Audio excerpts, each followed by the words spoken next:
നമസ്കാരം. നമ്മുടെ നിയമസഭയിലെ കയ്യാങ്കളി നമുക്ക് മറക്കാൻ കഴിയാത്ത ഒരു സംഭവമാണ്.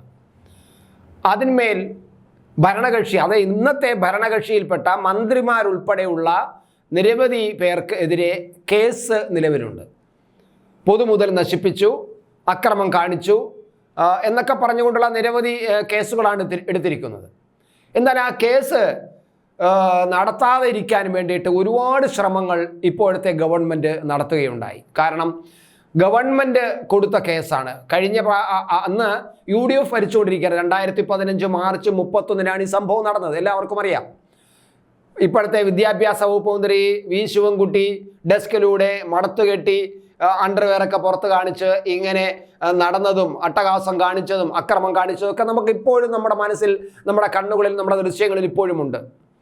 ആ കേസ് എങ്ങനെയെങ്കിലും ഇല്ലാതാക്കാൻ വേണ്ടി ഈ ഗവൺമെൻറ് ഒരുപാട് ശ്രമങ്ങൾ നടത്തി. പലപ്പോഴും കേസ് കോടതിയിൽ വന്നപ്പോൾ ഹാജരാതിരിക്കുക, എന്നിട്ട് ഹാജരാകിയാൽ തന്നെ വേറെ എന്തെങ്കിലും ന്യായം പറഞ്ഞ് നീട്ടിവെക്കാൻ ശ്രമിക്കുക. അത് കഴിഞ്ഞ് ഒന്നും നടക്കുന്നില്ല എന്ന് പറയുമ്പോൾ അവസാനം സുപ്രീം കോടതിയെ സമീപിച്ചു.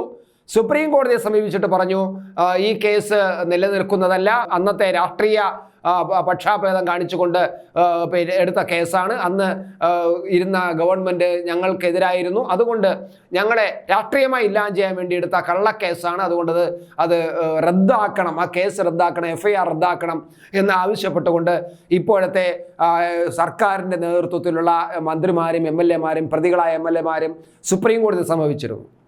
എന്നാൽ സുപ്രീം കോടതി ആ കേസ് തള്ളുകയാണ് ഉണ്ടായത്. എടുത്തുകൊണ്ട് അവിടെ വിചാരണ നടക്കട്ടെ, വിചാരണയിൽ നിങ്ങൾ പോയി ഹാജരാകൂ എന്നാണ് സുപ്രീം കോടതി അവരോട് നിർദ്ദേശിച്ചത്. ഈ ഭരണകക്ഷി ശിവൻകുട്ടി MLA ഉൾപ്പെടെ, KT ജലീൽ ഉൾപ്പെടെ, അതുപോലെ EP ജയരാജൻ ഉൾപ്പെടെയുള്ള എല്ലാവരോടും നിങ്ങൾ പോയി വിചാരണ നേരിടൂ, അതല്ലേ നിയമപരമായി ജനാധിപത്യപരമായി ചെയ്യേണ്ടത്, അതുകൊണ്ട് പോയി വിചാരണ നേരിടൂ എന്നാണ് പറഞ്ഞത്. അപ്പോൾ കേസ് വീണ്ടും ജുഡീഷ്യൽ മജിസ്ട്രേറ്റ് കോടതിയിൽ വരികയും ചെയ്തു, തിരുവനന്തപുരത്ത്. അപ്പോൾ ഈ കേസ് കടുക്കും, ചിലപ്പോൾ കേസിൽ ഇവരെ ശിക്ഷിച്ചുകൊണ്ട് വിധി വരും എന്നത് ഏകദേശം ഉറപ്പായിരിക്കുന്നു. അങ്ങനെയാണെങ്കിൽ ശിവൻകുട്ടിക്ക് രാജിവെക്കേണ്ടി വരും.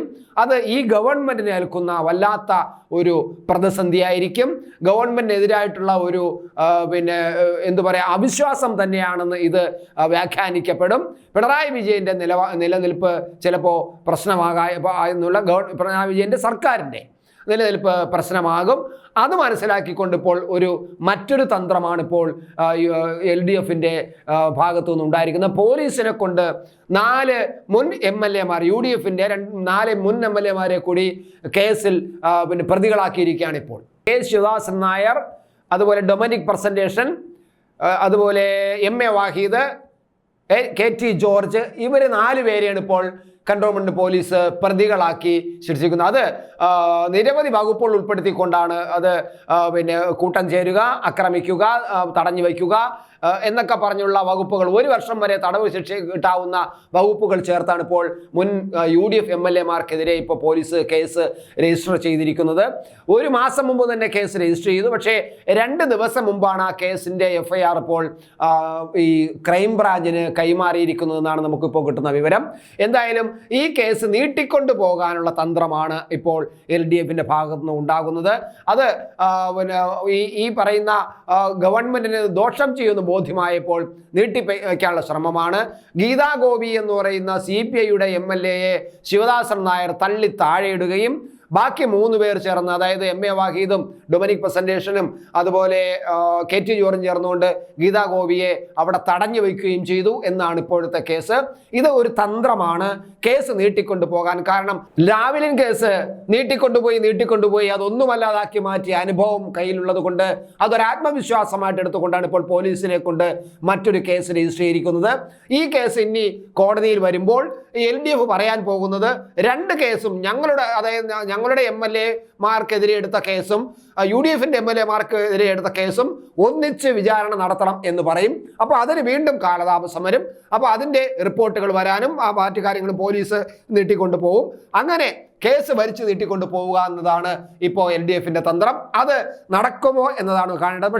ഒരുപക്ഷെ കോടതി രണ്ടും രണ്ടായിട്ടാണ് എടുക്കാനെന്നും ഇപ്പോൾ വിചാരണ നടന്നുകൊണ്ടിരിക്കുന്ന കേസ് പൂർത്തിയാക്കിയിട്ട് മറ്റേ കേസ് എടുക്കാമെന്ന് കോടതി തീരുമാനിക്കുകയാണെങ്കിൽ LDFിൻ്റെ തന്ത്രം പാളും.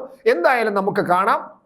എന്താണ് ഈ എങ്ങനെയും കേസിൽ നിന്ന് ഒഴിവായി രക്ഷപ്പെടാനുള്ള കുതന്ത്രങ്ങളാണ് ഇപ്പോൾ കാണിച്ചുകൊണ്ടിരിക്കുന്നത്. അത് എത്രമാത്രം ഫലവത്താകുമെന്ന് കാണേണ്ടതുണ്ട്.